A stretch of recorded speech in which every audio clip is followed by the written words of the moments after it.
বিএনপির স্থায়ী কমিটির সদস্য ডক্টর আব্দুল মঈন খান বলেছেন, আমরা বিশ্বাস করি গণতন্ত্র হচ্ছে সকল রোগের নিয়ামক।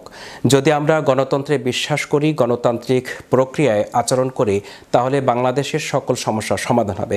একটি ফ্যাসিবাদী সরকার বাংলাদেশের কাঁধে চেপে বসেছিল, যার মাধ্যমে তারা এদেশের মানুষের গণতান্ত্রিক অধিকার হরণ করে নিয়েছিল। আমরা সবসময় বলেছি, বিএনপি এমন একটি রাজনৈতিক দল যেটির উদারপন্থী রাজনৈতিক দল এবং তারা মানুষের অধিকার প্রতিষ্ঠায় বিশ্বাস করে।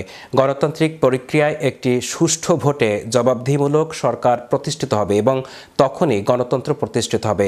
ত্রয়োদশ জাতীয় সংসদ নির্বাচনে অংশ নিতে নরসিংদী ২ পলাশ আসনে মনোনয়ন জমা দিয়ে সাংবাদিকদের এসব কথা বলেন বিএনপির মনোনীত প্রার্থী ও দলের স্থায়ী কমিটির সদস্য ডক্টর আব্দুল মঈন খান। সোমবার দুপুরে উপজেলা নির্বাহী কর্মকর্তা ও সহকারী রিটার্নিং কর্মকর্তা ইশতিয়াক আহমেদের কার্যালয়ে তিনি মনোনয়ন জমা দেন।